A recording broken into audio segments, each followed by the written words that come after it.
ഇതുപോലെ ഒരു കീബോർഡിൽ ഒരു കൊച്ചു കമ്പ്യൂട്ടർ ഒളിഞ്ഞിരിക്കുന്നുണ്ടെന്ന് പറഞ്ഞാൽ നിങ്ങൾ വിശ്വസിക്കുമോ? ഇല്ലേ എന്ന് വിശ്വസിക്കാൻ റെഡിയാക്കോ.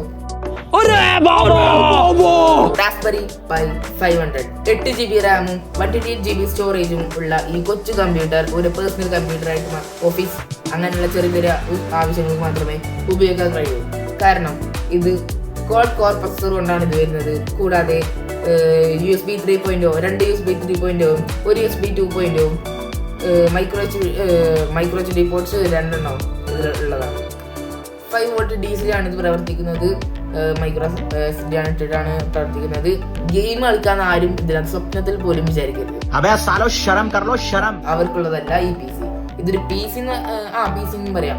കാരണം ഒരു കമ്പാക്റ്റബിൾ ആയിട്ടുള്ള ഒരു PC ഇതിനെ പറയാം. ഗെയിം കളിക്കാൻ പറ്റുമെന്ന് ആരും വിചാരിക്കണ്ട, ആരും. കാരണം ഇതൊരു ഓഫീസ് PC ആണ്.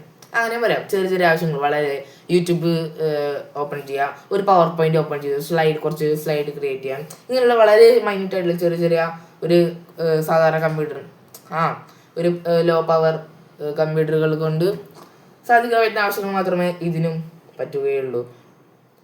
ആവശ്യമുള്ളവർ വാങ്ങുക. വില 17,000 രൂപയാണ്.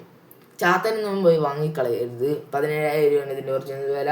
റാസ്ബെറി പൈ ഓക്കെ ഇന്ന് ഓൺലൈനിലൊക്കെ അവൈലബിൾ ആണ്. നെറ്റ് പോർട്ടും 2 USB 2.0 കൂടാതെ 2 USB 3.0 കൂടാതെ ഒരു USB 2.0, ഒരു micro SD port, 2 mini HDMI port എന്നിവയാണ് ഇതിൻ്റെ പ്രത്യേകത.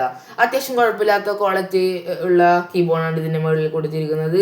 കൂടാതെ എതർനെറ്റ് പോർട്ട് ഇതിനകത്ത് അവൈലബിൾ ആണ്, വൈഫൈ അവൈലബിൾ ആണ്, ബ്ലൂടൂത്ത് അവൈലബിൾ ആണ്. ഒരു കൊച്ചു PC വർക്ക് ചെയ്യണ പോലെ ഇതും വർക്ക് ചെയ്യും. കാരണം ഇതിനകത്ത് ഗെയിം കളിക്കാൻ അങ്ങനെയുള്ള ആവശ്യങ്ങൾക്കൊന്നും ആരും ഇത് പ്രതീക്ഷിക്കണ്ട. കാരണം ഞാൻ നേരത്തെ പറഞ്ഞ പോലെ ഗെയിം കളിക്കാൻ ഇതിന് പറ്റില്ല. അത്രയൊക്കെയുള്ള ഇന്നത്തെ വീഡിയോ. അപ്പോൾ it's me Ajeer signing out.